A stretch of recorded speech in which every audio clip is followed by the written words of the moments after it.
అందరికీ నమస్కారం. అందరికీ ఫకీర్ పుస్తక పఠనము మరియు చర్చ. ఇందులో మనం 10వ భాగంలోకి అడుగు పెడుతున్నాము. ఎంతో అద్భుతంగా సాగుతోంది. మీ అందరితో పాటు మేం కూడా ఎంతో ఉత్కంఠతో ఎదురు చూస్తున్నాం ప్రతి ఎపిసోడ్ కోసం. నెక్స్ట్ ఏం జరుగుతుంది? బాబా ఏం చెప్పబోతున్నారు? రుద్ర లైఫ్‌లో ఏం జరగబోతోంది అని. ఒకసారి మనం లాస్ట్ ఎపిసోడ్ 9వ ఎపిసోడ్‌లో ఏం చెప్పుకున్నామో రివ్యూ చేసుకొని ముందుకు సాగుదాం ఈరోజు. బిఫోర్ వి స్టార్ట్ ఆ సెషన్ మనం ఈ 10వ ఎపిసోడ్ స్టార్ట్ చేసుకునే ముందు ఒక్కసారి దివ్య బాబా చైతన్యంతో ఆ పరమాత్మ చైతన్యంతో అనుసంధానమై మొదలు పెట్టుకుందాం. ఓం శ్రీ గురుభ్యో నమః. ఓం శ్రీ కృష్ణ పరమాత్మనే నమః. ఓం శ్రీమాత్రే నమః. ఓం సాయిరామ్. మనం క్రితం ఎపిసోడ్లో రుద్ర దగ్గరికి సేత్ తన మేనల్లుడు లేదా ఒక యువకుడిని ఒక యువతిని వాళ్ళ బంధువుల్ని తీసుకువచ్చి నా కొడుకు లాంటి వాడు తను ఒక కష్టంలో ఉన్నాడు అని చెప్పినప్పుడు అతని ఆ కష్టాన్ని ఏంటో తెలుసుకొని దానికి ఉపాయం ఏంటి, ఎలా చేస్తే దాంట్లో నుంచి బయటపడతాడు అనేది బాబా రుద్ర శరీరంలోనికి వెళ్ళి రుద్ర ద్వారా మాటలు తన ఏం చెప్పాలనుకుంటున్నారో చెప్పిస్తారు. ధ్యానం చేయమని చెప్తారు. ధర్మ సంస్థలకి అంటే చారిటబుల్ ఆర్గనైజేషన్స్ కి డొనేట్ చేయమని చెప్తారు. అలాగే తన ప్రాపర్టీ అంతా కూడా అతను ఒక ప్రేమించుకుంటున్నారు ఇద్దరు. యువతి యువకులు ఇద్దరు ప్రేమించుకుంటున్నారు. అయితే వాళ్ళ వివాహానికి పెద్దలు అడ్డు చెప్తున్నారు. దానికి రెమెడీ ఏంటి, ఉపాయం ఏంటో చెప్తూ ఆ అమ్మాయి పేరు మీదే నీ ప్రాపర్టీ అంతా కూడా పెట్టు, ఇది 40 డేస్లో అంతా జరిగిపోవాలి అని చెప్పినప్పుడు అది ఎందుకు అలా చేస్తున్నారు అంటే ధ్యానం చేపిస్తున్నారు. ఇవన్నీ ధర్మ కార్యాలు ఎందుకు చేపిస్తున్నారు అంటే అతన్ని డివైన్ ప్లాన్ సోల్ ప్లాన్లో ఎలా అయితే తెచ్చుకున్నాడో తను ప్యారలైజ్ అయిపోతాడు. 50 ఏళ్ళు తనకి పెరాలసిస్ వచ్చేసి మంచాన పడే ఆ కర్మ తెచ్చుకున్నాడు తను. దాని నుండి విముక్తి చేసి తొందరగా ఈ జన్మలో నుంచి మళ్ళీ నెక్స్ట్ జన్మ ఇంకా ఉన్నత జన్మగా తను తీసుకోవటానికి సహాయం అందించటానికి బాబా ఈ విధంగా తన సోల్ ప్లాన్ని మారుస్తున్నారు. ఎందుకంటే ఆ యువకుడు అక్కల్కోట మహారాజు భక్తుడు అన్నమాట. అందుకని అలా బాబా కనెక్షన్ ఏర్పడింది తనకి. అందుకనే బాబా ఈ లైఫ్లో తనకి గైడ్ చేయటానికి ఇట్లా హెల్ప్ చేస్తున్నారు. అదే మనం తెలుసుకోవాల్సింది ఏమిటంటే మన లైఫ్లో కూడా ఎటువంటి దుర్ఘటన కానీ సడన్గా మనకు అనుకోని పరిస్థితులు ఎదురైనా సరే మేబీ అందులో నుంచి ఇంకా విపత్కర పరిస్థితిలోకి మనకు వెళ్లకుండా ఆ కర్మని ఆ విధంగా మనకి ఏ దేవుణ్ణైతే మనం నమ్ముకుంటున్నామో అందులో నుంచి మనకి నివృత్తి జరగటానికి కానీ నెక్స్ట్ జన్మ ఇంకా ఉన్నతంగా మనకి తీసుకెళ్ళటానికి కానీ గైడ్ చేస్తున్నట్టు మనం తీసుకోవాలి. అందుకే మన పెద్దలు ఏది జరిగినా మన మంచికే అని ఒక చిన్న ఫ్రేజ్ చెప్పారు. అది కరెక్ట్ ఎగ్జాంపుల్. ఇది ఏదైతే మనం పోయిన ఎపిసోడ్లో ఆ స్టోరీ చెప్పుకున్నామో అలాగే మనం అందరం కూడా ఆత్మ ఒక గ్రూప్ లాగా వస్తాం. సోల్ గ్రూప్ లాగా మన కుటుంబ సభ్యులు కానీ ఫ్రెండ్స్ కానీ అందరం ఒక గ్రూప్ లాగా వచ్చి ఒకళ్ళనొకళ్ళు ఇప్పుడు అనుకుంటాం ఏంటంటే ఫిజికల్ లైఫ్లో ఆస్తుల గురించి కానీ ఇట్లా హెల్ప్ చేసుకోవటం, ఫిజికల్గా ఏదైనా పార్టీకి హెల్ప్ చేసుకోవటమో లేకపోతే ఒకళ్ళకి ఏదన్నా ఫిజికల్గా మనకి అంటే వాళ్ళకి సహాయం చేయటం ఇట్లా అనుకుంటాం. కానీ యాక్చువల్గా మనం వాళ్ళ గ్రూప్గా వచ్చేది ఎందుకు అంటే ఆత్మోన్నతికి, ఒకళ్ళ ఆత్మ ఉన్నతికి ఇంకొకళ్ళు హెల్ప్ చేయటానికి అన్నట్టు ఒక గ్రూప్గా వస్తాము అనేది చాలా క్లియర్గా చాలా చక్కగా చెప్పారు. ఇంకా దాని తర్వాత ఏం తెలుసుకోబోతున్నాము అనేది ఈ 10వ ఎపిసోడ్లో చూద్దాం. మనల్ని ఎవరైనా అసహించుకుంటూ కానీ, మనము ఒకరిని అసహించుకోవాల్సిన పరిస్థితి అలాగా వస్తూ ఉండొచ్చు ఒక్కోసారి. కానీ, ఒక వ్యక్తి మన జీవితంలో నరకం సృష్టిస్తూ ఉన్నాడు అంటే, అది మేబీ ఒక్కొక్కసారి అది మనల్ని భగవంతుడికి దగ్గర చేయడం కోసమే అయ్యుండొచ్చనమాట. లేదా మనం ఏదో ఒక పాఠం నేర్చుకోవడానికి ఇంకా ఆ మార్గం తప్ప మనకింక వేరే మార్గం లేదు అన్నప్పుడు భగవంతుడు అలా ఇస్తుండొచ్చు. బట్ మనకు తెలీదు. అది ఏది మనకు ముందుకు వెళ్ళటానికా? లేపోతే వేరే రకంగానా అనేది మనకు తెలీదు. బట్ మనం కంప్లీట్‌గా శరణాగతి చేసి ఉన్నప్పుడు ఆయనే నడిపిస్తాడనమాట. మనకి తప్పించగలిగితే ఈ సేత్ వాళ్ళ బంధువుల అబ్బాయికి తప్పించినట్టుగా కాస్త తప్పించొచ్చు. లేదా మనకి ఇంకొక పాఠం నేర్చుకోవటానికి మనం ఆ కష్టాన్ని భరించాల్సే రావచ్చనమాట. ఆహ్, ఒక్కోసారి ఒక ఆత్మ మనకు బలాన్ని, సౌకర్యాన్ని ఇవ్వడం కోసమే కూడా జన్మ తీసుకోవచ్చు. ఎందుకంటే, ఆ బలం మనకి అవసరమై ఉండొచ్చు. సో, బాబా ఇలా చెప్తూ ఉన్నారనమాట. కాబట్టి అబ్బాయి మరి ఇప్పుడు చెప్పు, ఎవరు నీ స్నేహితుడు? ఎవరు నీ శత్రువు? వాళ్ళంతా నీ ఆత్మ కుటుంబీకులై ఉండి, నీకు సహాయం చేసి, మరో విధంగా నీ సహాయం పొందడానికి అవన్నీ జరుగుతాయి. ఒక్కొక్కసారి ఒక ఆకస్మిక విపత్తు సంభవించవచ్చు నీ జీవితంలో. అందువల్లే నీ హృదయంలో భగవంతుడి పట్ల ప్రేమ, ఇతరుల పట్ల సానుభూతి ఏర్పడవచ్చు. జీవితం చాలా చిత్రమైందబ్బాయి. ఎవరిని నిందించటం, తీర్మానాలు చేయటం, అసహించుకోవటం అందుకే చేయకూడదు. ఇక్కడ బాబా మనకదే చెప్తూ ఉన్నారు. ఎవరు శత్రువు, ఎవరు స్నేహితుడు అనేది మనం చెప్పలేము. ఇప్పుడు మనకు శత్రువుగా ఒక వ్యక్తి కనిపిస్తూ ఉండొచ్చు. కానీ, ఆయన మన సోల్‌కి దగ్గరగా ఉండి మన సోల్ ఫ్యామిలీలోని వ్యక్తయ్యి, మనం ముందుకెళ్ళటానికి ఆయన మనకు హెల్ప్ చేయటానికి మనకలాంటి క్లిష్టమైన పరిస్థితి ఇస్తూ ఒక శత్రువులాగా బిహేవ్ చేస్తూ మన దగ్గరికి వచ్చుండొచ్చు. దాని ద్వారా మనం ముందుకెళ్ళటానికి. లేదా ఒక విపత్తు ఏదైనా సంభవించొచ్చు. ఎవరైనా దూరం అవ్వటం కానీ, ఇప్పుడు రుద్ర తన ఫ్యామిలీకి దూరం అయిపోయి ఎంతో బాధపడుతూ ఉన్నాడు.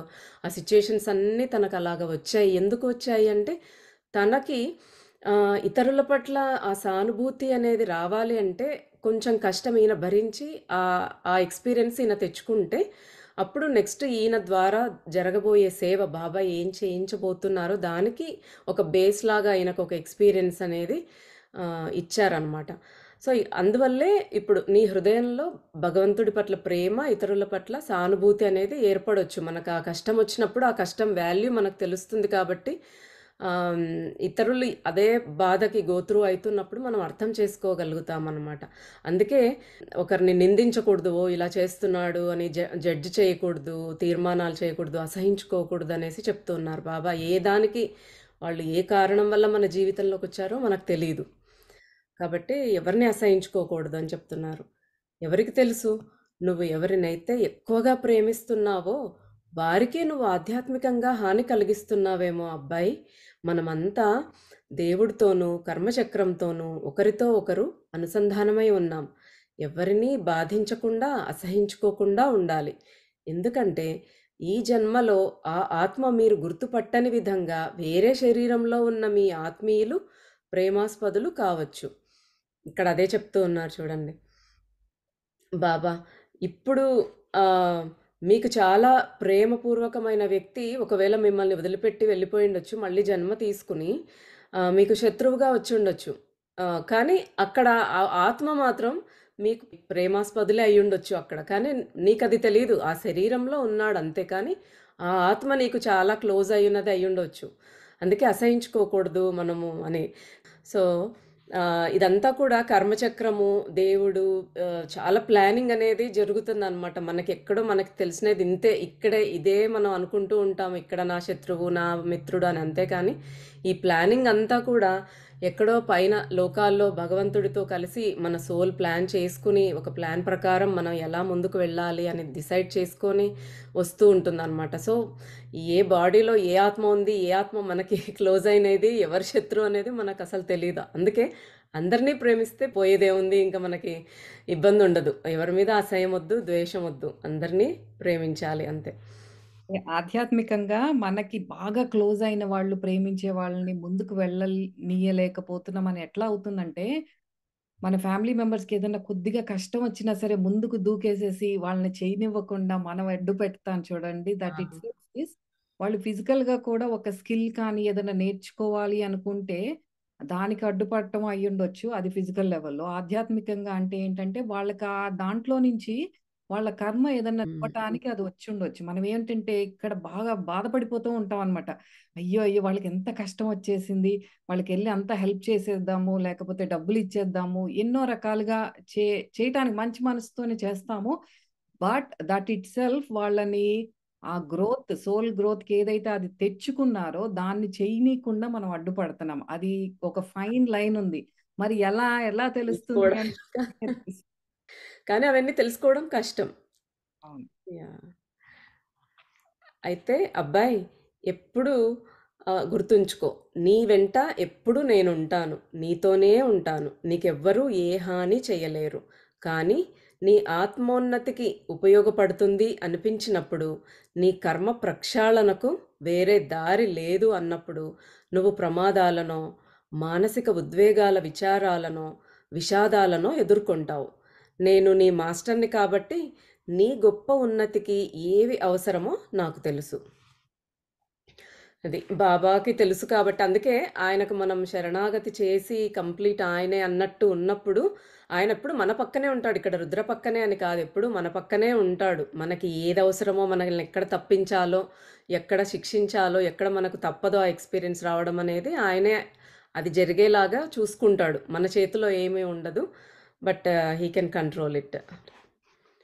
గురువుకు తెలుసు తన శిష్యుడికి ఏది అవసరమో, శిష్యుడు ఎంత వేగంతో ప్రయాణించాలో, ఎంత బరువున్న సిలువ మోయాలో, ఎంత త్వరగా కర్మల ప్రక్షాళన జరగాలో గురువుకే తెలుసు.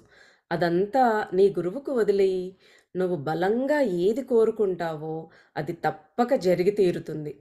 ఈ జీవిత కాలంలో కాకపోతే దానికోసం మరో జీవితకాలం వస్తావు. ఇది ప్రకృతి యొక్క నియమం.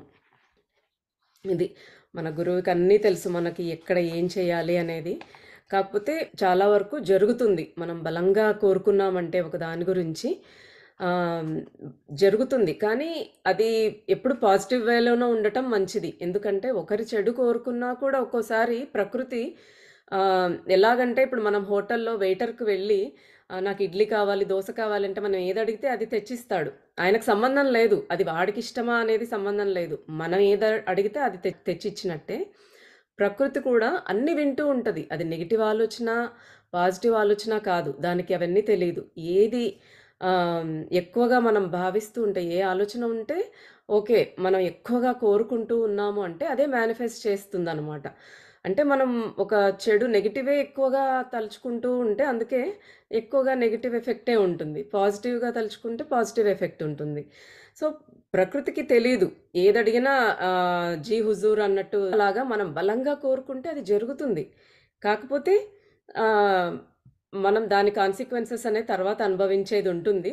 కొన్నిసార్లు జరగలేదు, ఆ లోపలే మన లైఫ్ ఎండ్ అయిపోయింది అంటే అది అలానే క్యారీ అవుతూ మళ్ళీ మనం నెక్స్ట్ జన్మ దానికోసమే పుట్టి దాన్ని పొందాల్సిందే వస్తుందనమాట. ఎందుకంటే ఆర్డర్ ఇచ్చేసాం. ఇంక ఆర్డర్ వచ్చింది. ఆర్డర్ వచ్చాక మనం తీసుకోవాల్సిందే. అది ఈ జన్మలో అయినా, తర్వాత జన్మలో అయినా సరే ఆ ఆర్డర్ అనేది వెయిటర్ మనకు తెచ్చిచ్చాక మనం తీసుకోవాల్సిందే. అలాగనమాట. మనం అందుకే ఇప్పుడు బలంగా ఏది కోరుకుంటే అది తప్పక జరుగుతుంది. ఈ జీవిత కాలంలో కాకపోతే దానికోసం మరో జీవితకాలం వస్తావు. అందుకే ఏ కోరికలు లేకుండా, ఏది కాకుండా అన్నీ యాక్సెప్ట్ చేస్తూ అలాగా ముందుకు వెళ్ళాలి మనం. మళ్ళీ ఇది కావాల్సిందే, నాకిది కావాల్సిందే అంటే దానికోసం మళ్ళీ జన్మెత్తాల్సి రావచ్చు కదా! అంత అనవసరం మళ్ళీ ఇంకో కష్టాన్ని పొందాలి దానికోసం. మానవ జాతికి సేవ చేయాలని నువ్వు కోరుకున్నావు.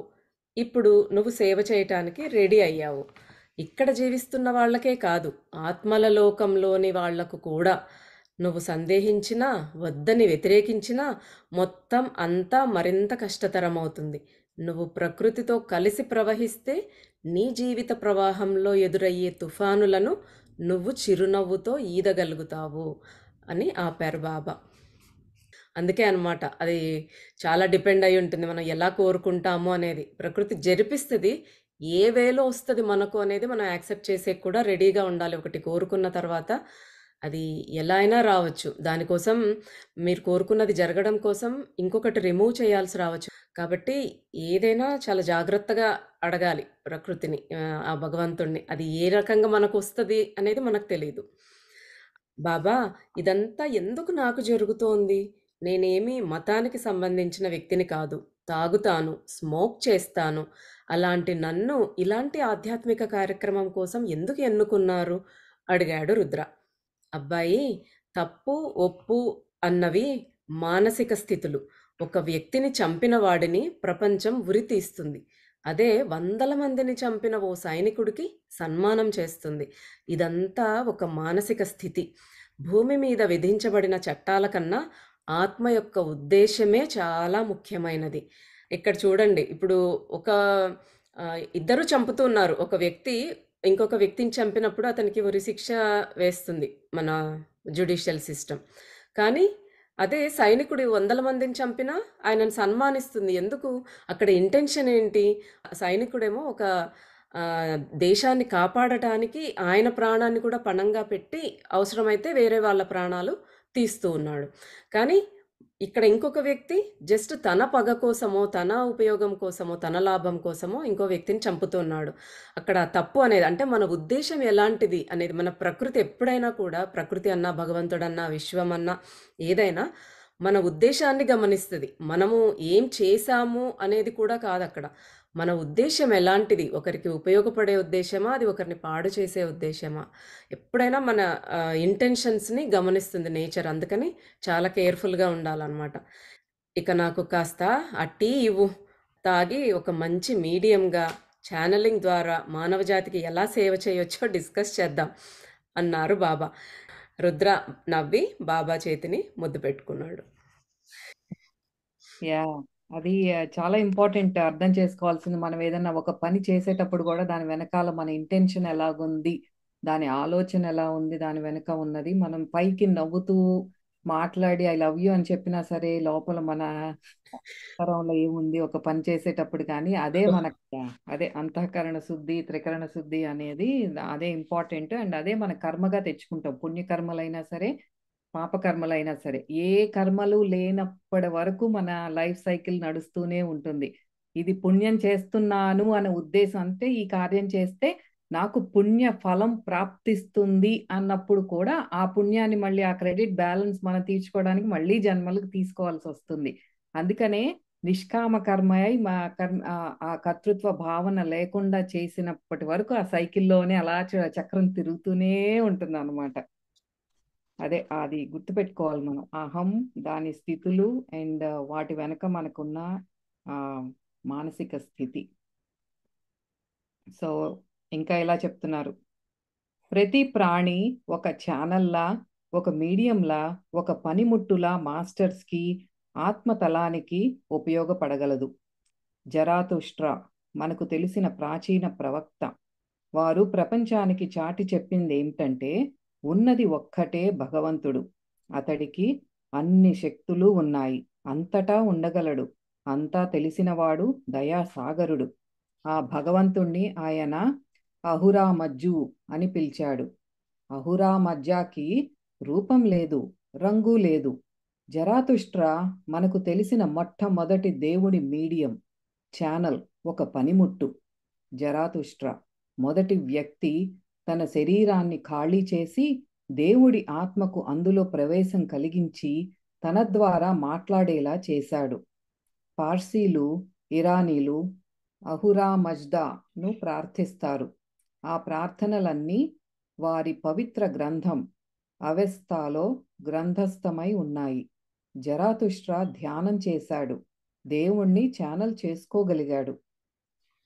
సో ఈ మహానుభావుడు గురించి చెప్తున్నారనమాట. జరాతుష్ట్ర ఇప్పుడు మనకి రుద్ర ఎలా అయితే బాబా తన శరీరంలోకి వెళ్ళి తన ఒక మాధ్యమంగా వాడుకుంటున్నారో, అలాగే ప్రాచీన కాలంలో జరాతుష్ట్ర అనే ఒక ఇరానియన్ అంటే పార్సీలు కొలిచే ఒక ప్రవక్త, ఆయన మొట్టమొదటిగా భగవంతుణ్ణి తనలోకి ఆహ్వానించి తన ద్వారా సందేశాలు ఒక సాధనంలాగా వాడుకున్నారనమాట, ఛానల్ లాగా.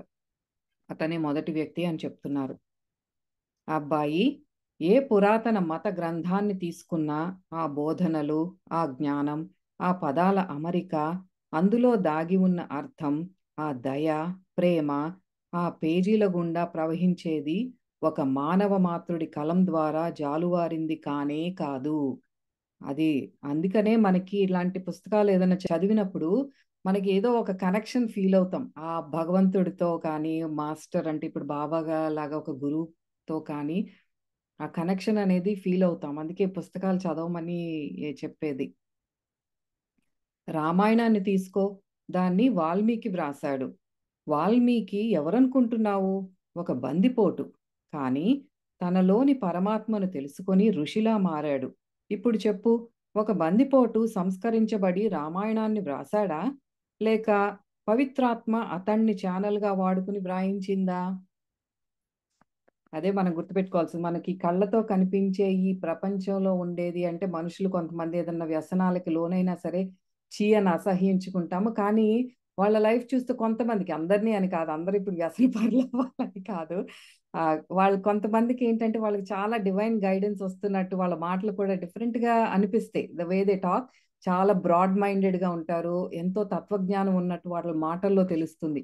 అంటే వాళ్ళకి ఎన్నో జన్మలు ఆత్మ అంటే ఆత్మోన్నతి చెంది ఈ జన్మలో ఏదో వ్యసనాలు చేసుకున్నారు. దట్ డజంట్ మీన్ వాళ్ళు ఈ ఈ భౌతికంగా ఉన్నారు కాబట్టి వాళ్ళకసలు డివైన్ గైడెన్స్ రాదు. ఒకళ్ళు కాషాయం వేసుకొని, రుద్రాక్షలేసుకొని, బాగా నామాలు పెట్టుకొని, శాస్త్రజ్ఞానం అంతా చెప్తుంటే వాళ్ళకెక్కువ డివైన్ గైడెన్స్ వస్తుందని లేదు. మనకసలేమీ తెలీదు.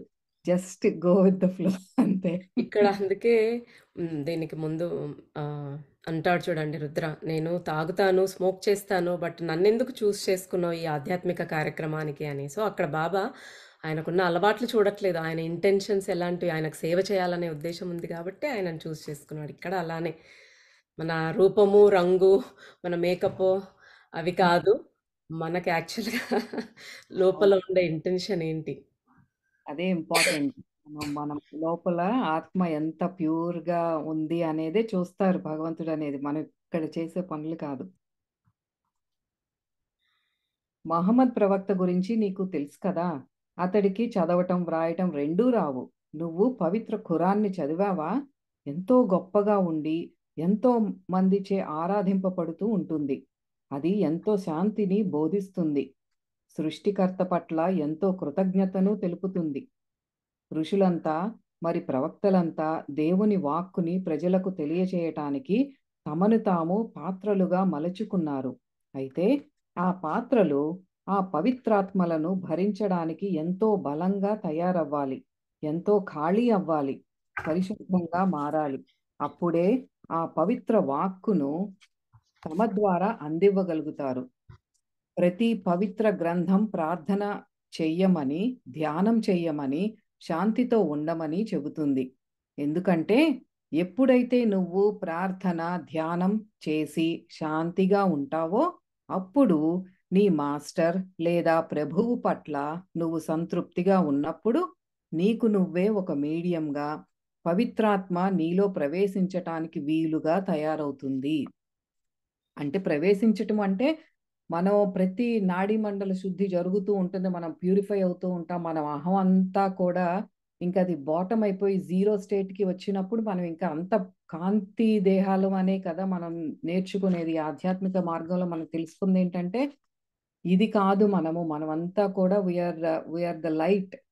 మా ప్రతి సెల్ కూడా మనకు అలా ఆ కాంతి మనలో రావాలి అంటే ఆ ప్యూరిఫికేషన్ ప్రాసెస్ జరిగినప్పుడు అదే మనం భగవంతుడిని మనలో ఆహ్వానించటం అంటే. ప్రత్యేకంగా వచ్చి కూర్చోవటం అని కాదు. దట్ ఇట్‌సెల్ఫ్ ఆ ప్యూరిఫికేషన్ ప్రాసెస్సే మన అహంని ఇది కాదు నేను అని మనం ఆ కూటస్థ చైతన్య స్థితిలో ఉండగలిగినప్పుడు, అంటే సమాధి స్థితిలో ఉండగలిగినప్పుడు దట్ ఇట్‌సెల్ఫ్ ఈజ్ లైక్ పరమాత్మ స్థితిలో ఉన్నట్టు. అంటే మనలో ఈ అరిషడ్ వర్గాలన్నీ పోయి, అహము, ఈ అహంకారము అన్నీ పోయి కంప్లీట్‌గా ప్యూర్‌గా అయినప్పుడు ఆటోమేటిక్‌గా భగవంతుడే వచ్చి గైడ్ హ్మ్. చేస్తాడు మనలో నుంచి. అంతే. ఆ హ్మ్. ద్వంద్వత్వం అంతా పోయిందనమాట. నువ్వు, నేను లేదు, పేద, గొప్ప ఏమీ లేదు. లేదు. అందులో నుంచి ఇంకా ఏకత్వ స్థితికెళ్ళినప్పుడు ఇంక అదే భగవంతుడి స్థితి అన్నమాట. అప్పుడు now you are the divine instrument. అందరికి బోధించటానికి ఇంకా ఏ పుస్తకాలు అక్కర్లేదు. ఇంకా ధారాళంగా అవలీలగా నీకు ఆ సృష్టి రహస్యం ఏమిటి, మనకు ఆత్మతత్వ జ్ఞానం ఏంటి అంతా కూడా అది అవగతమవుతుంది. ఆ ఫ్లో భగవంతుడు మనకి డివైన్ ఫ్లో ఆటోమేటిక్‌గా వచ్చేస్తుందేమో. నీ ద్వారా పవిత్రాత్మ ఎంతో మంది జీవితాల్ని తాకుతుంది. నీ ద్వారా మార్గదర్శకత్వం నెరుపుతుంది. భవిష్యత్‌ను సూచిస్తుంది. నీ ద్వారా పవిత్రాత్మ ఎంతో మందికి భౌతిక తలంలోనే కాదు, ఆత్మల తలంలో ఉన్న వారికి కూడా సహాయపడుతుంది. అబ్బాయి, ఛానెలింగ్ అన్నది ఈ సృష్టి అంత పురాతనమైనది. నువ్వు పవిత్ర గ్రంథాలలో చదివే ఉంటావు. ఎలా జంతువులు, పక్షులు, చేపలు మంచివాళ్లకు సహాయపడ్డాయో. ఆ కాలంలో పవిత్రాత్మ ఆ పవిత్ర కార్యం కొరకు వాటిని ఉపయోగించుకున్నాడు. అదే కదా ఇప్పుడు మన రామాయణంలో కానీ వీటిలో పురాణాల్లో మనకు చదివేది. చిన్న చిన్న జంతువుల్ని వీటిల్ని వాడుకొని అది సహాయం చేసినట్టు మనకు చూపిస్తారు. వ్యక్తి ఎంత బలంగా, పరిశుద్ధంగా తయారైతే అంత శక్తిమంతంగా, స్పష్టంగా, పవిత్ర వాక్కును అందచేసే పాత్రలుగా తయారవుతారు. ఇలా మారే హక్కు ప్రతి జీవికి ఉంది. మనమంతా కూడా పనిముట్లమే. అయితే ఎలాంటి పనిముట్టుగా మారాలి అనేది వ్యక్తులపై ఆధారపడి ఉంటుంది. అదే ముందు మనకది నమ్మకం ఉండాలి. ఇదేంటి నేనెందుకు పనికొస్తాను అని మనకు మనం తక్కువ చేసుకోకూడదు. అందరూ ఆ భగవంతుడి దృష్టిలో ప్రతి ఒక్కళ్ళు ఒకటే. మనం ఏంటంటే ఆ లోపల కష్టపడటం ఇష్టం ఉండదు. ఇయన్నీ ఎందుకు చేస్తాం? అదే మనల్ని ఆపేది. అంతేకాని భగవంతుడి దృష్టిలో అందరూ ఒకటే. ఆయనకి ఏం పార్షియాలిటీ ఉండదు. నిన్ను నువ్వు ప్యూరిఫై చేసుకో. ఇప్పుడు ఆ యంగ్ కపుల్ వచ్చినప్పుడు ఆ వ్యక్తి ఏమంటాడు? అమ్మో! అంటాడు వెంటనే. 2 గంటలు చేయమంటే అమ్మో! 2 నిమిషాలు కూడా నేను కూర్చోలేను. అదే చాలా మంది 95% ఆఫ్ అవర్ పాపులేషన్ నేను చెయ్యను అంటాం. అంటే ఈ లీలలు విన్నప్పుడు బావుంటుంది. అబ్బా! వాళ్ళెంత అదృష్టవంతులు అనుకుంటాం కానీ, why can't we be that? Why can't I be that అని వాళ్ళేం సాధన చేశారో మనం చెయ్యొచ్చు కదా! లేదు నేను చేయను. కష్టపడం మనం. అంటే హాయిగా కూర్చొని టీవీ చూస్తూ అలవాటయ్యి మళ్ళీ కష్టపడడం అంటే ఎలానో. అదే తేడా అన్నమాట. అదే చెప్తున్నారు ఇక్కడ బాబా. ఎవరైనా పనిముట్టుగా మారొచ్చు అని. పవిత్ర వాక్కును అందించే పాత్రగా మారుతావా? లేక అసహ్యం, చెడును వ్యాపింపచేసే పనిముట్టుగా మారుతావా? అర్థం పర్థం లేని అనిత్యమైన కోరికలతో నిన్ను నువ్వు నింపుకుంటావా? లేక దేవుడి ఆత్మతో నింపుకుంటావా? ఇదేమీ కష్టం కాదు. ఇది ప్రతి ఒక్కళ్ళకి అడిగే క్వెషన్. మళ్ళీ చదువుతున్నాను. ఎవరైతే వింటున్నారో ఒక్కసారి మైండ్‌లో ఈ క్వెషన్స్ మళ్ళీ రీక్యాప్ చేసుకుందాం. పవిత్ర వాక్కును అందించే పాత్రగా మారుతావా? అంటే మన ద్వారా ఆ భగవంతుడు ఏదన్నా అందించాలనుకుంటే దానిని డెలివర్ చేసే ఒక ఇన్‌స్ట్రుమెంట్ లాగా మారుతావా? లేక అసహ్యము, చెడును వ్యాపింపజేసే పనిముట్టుగా మారుతావా? అర్థం పర్థం లేని అనిత్యమైన కోరికలతో నిన్ను నువ్వు నింపుకుంటావా?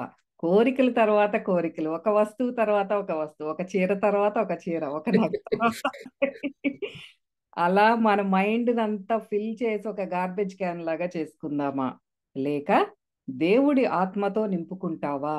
మరి మన ప్యూరిఫికేషన్ ప్రాసెస్‌లో ఎక్కువ టైం ఇప్పుడు ఇయన్నీ కూడా తొందరగా ఫినిష్ చేసుకొని, ఒక ప్రార్థన కానీ, ఒక దైవనామ స్మరణ కానీ, మనం చేసుకునే పనిలో కూడా దైవనామ స్మరణ చేసుకోవచ్చు. మన బ్రెత్‌తో పాటు, మన శ్వాసతో పాటు ఉండొచ్చు. ప్రతి పనిలోనూ. ఈ మైండ్‌ని కొంచెం జీరో చేయటానికి ట్రై చేయొచ్చు. అదే చెప్పుకుంటున్నారు. ఇదేమీ కష్టం కాదు. డెఫినెట్‌గా కష్టం కాదు. నీకు నిజంగా ఏం కావాలి అన్న దాని మీద ఇది ఆధారపడి ఉంది. అంటే మనకి ఈ దృశ్యమాన ప్రపంచము, ఈ డాంబికాలు కానీ, గొప్పలు పోవటం ఇవన్నీ ఇంపార్టెంట్ అనుకుంటే ఈ సంసారము, ప్రాపర్టీసు ఇవన్నీ సంపదని కూడబెట్టుకోవటం వీటి వెనకాలే పరిగెత్తుతాం. మనకేం కావాలి అనే దాన్ని బట్టే అది ఆధారపడి ఉంటుంది. నీ లోపల దేవుడు ఉండాలి అంటే నువ్వు దేవుడికి ఒక మీడియంగా మారాలి. అంటే నిన్ను నువ్వు ఖాళీ చేసుకోవాలి. దేవుణ్ణి నీలోకి అనుమతించాలి. నిన్ను నువ్వు ఖాళీ చేసుకోవటం అంటే మళ్ళీ చచ్చిపోవటం కాదు. మన నుండి అహాన్ని చంపేయాలి. అంటే నేను, నాది అన్న భావన ఎప్పుడైతే మనకి లోపల నుంచి వెళ్ళిపోతుందో, అప్పుడే భగవంతుడు మనలోకి ఆహ్వానించబడినట్టు. ఇప్పుడు మనం దేవుడికి పూజ చేసేటప్పుడు పూజ చేయాలి అని వెళ్తే, ఓహ్! దేవుడి రూమ్ నీట్‌గా ఉండాలి, పాత్రలు నీట్‌గా ఉండాలి, అన్నీ శుభ్రం చేసుకుంటాం. కానీ మన మనసును శుభ్రం చేసుకోము. మన మనసులో, మన హృదయ సింహాసనంలో దేవుడొచ్చి కూర్చోవాలంటే, మనం ఎంత పవిత్రంగా మారాలి. మనలో ఉండే ఈ పిచ్చి పిచ్చి అన్నీ ఎళ్ళిపోవాలి గదా! ద్వేషము, కోపం, అసహ్యము, లోభము, ఇంకా కావాలి అనే ఆశ ఇవన్నీ కూడా పోయి మనం కంప్లీట్‌గా ఖాళీ చేసేసుకుంటే, అక్కడ క్లియర్ చేస్తే దేవుడొచ్చి అధిష్టిస్తాడు ఆ సింహాసనం మీద ఆటోమేటిక్‌గా వచ్చి.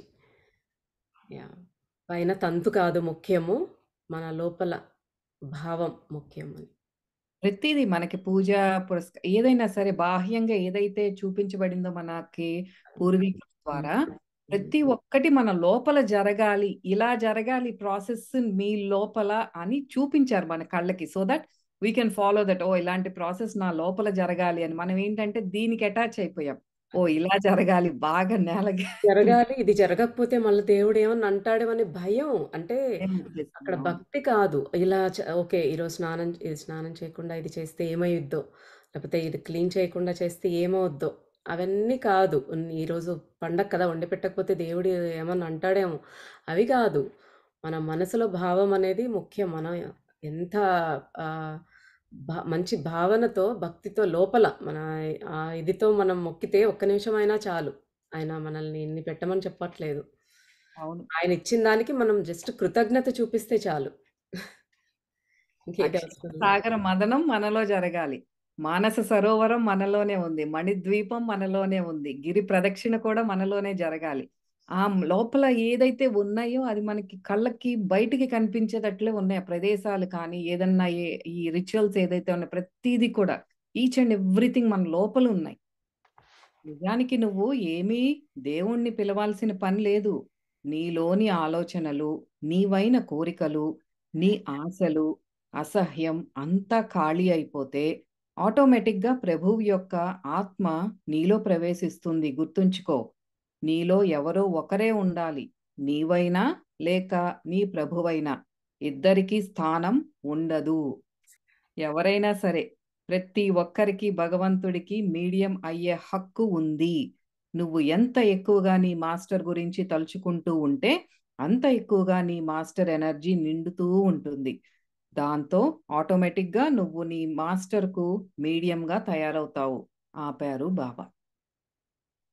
అంటే మనం ఒకసారి మీడియంగా తయారైతే మనకు అతీత శక్తులు వస్తాయా? అడిగాడు రుద్ర. మనకలాగే కదా ఫస్ట్ డౌటొచ్చేది. నన్ను దేవుడు ఇలా యూజ్ చేసుకుంటున్నాడంటే నాకు కొత్త శక్తులేమైనా వచ్చేస్తాయా అనేదే ముందు.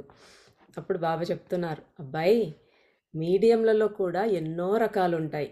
ఒక మంచి మనిషిగా తయారయ్యి మానవ జాతికి తనకు ఇవ్వబడిన మార్గాలలో ఎన్నో రకాలుగా సహాయ సహకారాలు అందిస్తూ ఉంటారు కొందరు. మరికొందరు బలహీనుల కోసం పోరాడే వీరులుగా తయారవుతారు. మరికొందరు దేవుడి మీడియంగా మారి మానసికంగా వేదనను అనుభవించే వారికి ఉపశమనం కలిగిస్తూ ఉంటారు. ఒక్కొక్కసారి పవిత్రాత్మ మీడియంను ఎన్నో లక్షల మందికి ఉపయోగపడేలా ఒక మందును కనిపెట్టడం కోసం ఉపయోగించుకుంటూ ఉంటుంది. ఒక్కోసారి నువ్వు సడన్‌గా పేదలకు ఆహారాన్ని ఇవ్వటం లేదా జంతువులకు సేవ చేయటం లాంటివి చేయొచ్చు. ఒక్కొక్కసారి మంచి సంగీతాన్ని కంపోజ్ చేయటం ద్వారా కానీ, ఒక పుస్తకం రాయటం ద్వారా కానీ, ఒక సినిమా దర్శకత్వం వహించి కానీ, ఎంతోమందిని మరింత ఉన్నతంగా, మరింత దయగల వ్యక్తులుగా తయారు కావటానికి ఉపయోగపడొచ్చు. ఇది మీడియంస్‌లో అంటే మనకి ఎంతసేపు దేవుడు మనలో వచ్చి కూర్చొని ఏదో చేయించాడా, చెప్పించాడా అనేదే కాదు. ఎన్నో రకాలుగా ఉండొచ్చు. మన ద్వారా ఒక ఇబ్బందిలోనో, అవసరంలో ఉన్న వ్యక్తికి సహాయం అందించొచ్చు. అది కూడా మీడియమే. అంటే భగవంతుడు మనల్ని యూజ్ చేసుకొని ఒకరికి ఉపయోగపడేలా చేస్తున్నాడు. ఒక మంచి మ్యూజిక్‌ని క్రియేట్ చేయటమైనా, ఒక మందుని కనిపెట్టడమైనా ఎంతోమందికి ఉపయోగపడుతుంది గదా! అంటే అతనిలో ఉన్న శక్తి కాదది. ఏదో ఒక దైవశక్తి అతనిలోనికి ప్రవేశించి, ఆ మందుకు కావాల్సిన ఫార్ములేషన్ అది ఆయనకు ఐడియా వచ్చేలాగా చేయటం కానీ, అలాగా చేస్తారు. వాళ్ళు మానవాళికి ఉపయోగపడాలి అనుకున్నప్పుడు ఆ మీడియం ఆ వ్యక్తిని యూజ్ చేసుకొని, అలాగా ఎన్నో చేస్తూ ఉంటారనమాట. ఎన్ని రకాలుగా ఇప్పుడు ఒకరికి స్వాంతననిచ్చే ఒక మంచి మాట మాట్లాడే వ్యక్తిగా మనం ఉండొచ్చు ఆ ప్లేస్‌లో. ఎవరికన్నా చాలా ఇబ్బందిగా ఉన్నప్పుడు. ఎన్నో రకాలుగా మనకు భగవంతుడనేది మీడియంగా తీసుకుని మనల్ని ఒకరికి హెల్ప్ చేయాలి అనే ఉద్దేశ్యం మనలో ఉన్నప్పుడు ఆ రకంగా మనల్ని ఉపయోగించుకుంటారనమాట మాస్టర్స్. అబ్బాయి నువ్వు చాలా సాధారణమైన వ్యక్తిగానే జీవిస్తూ ఎంతో మందిని, ముఖ్యంగా నీ దగ్గరకు వచ్చే వాళ్ళని మరింత ఉన్నత మానవులుగా ప్రభావితం చేయవచ్చు. అవును, నువ్వు ఒక స్వస్థత పరిచే హీలర్‌లాగా ఉపయోగపడొచ్చు. అతీంద్రియ శక్తులు కలిగిన మాధ్యమంగా ఉపయోగపడొచ్చు. ఇన్నెందుకు అబ్బాయి, నీ జీవితం నీది కాదు. ఒక ప్రత్యేకమైన పని కోసం అయినా నువ్వు ఉపయోగపడొచ్చు. లేదా పై చెప్పిన అన్నింటికీ ఉపయోగపడే మీడియంలా తయారవ్వచ్చు. పాత్ర ఏ రకంగా ఉపయోగపడాలో నీ మాస్టర్ నిర్ణయించుకుంటాడు.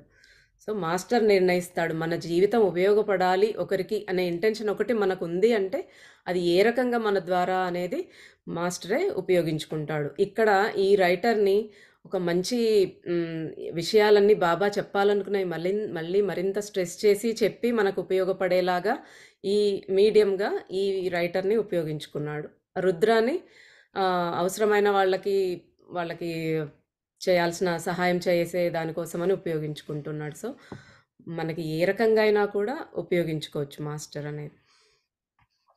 సరే, ప్రజల ప్రక్షాళన కోసం నువ్వు సహాయపడేలా మేము నిన్ను ఉపయోగించుకోవాలనుకుంటున్నాం. ప్రస్తుతానికి అదే చెయ్యి. వెళ్ళి చిల్లం తీసుకురా. ప్రస్తుతం ఈ పాత్ర పొగ పీల్చాలనుకుంటోంది. నవ్వారు బాబా. రుద్ర బాబా కాళ్ళ దగ్గర కూర్చుని పాదాలు ఒత్తసాగాడు. స్వర్గంలో ఉద్యోగస్తులు తక్కువ పడ్డారా?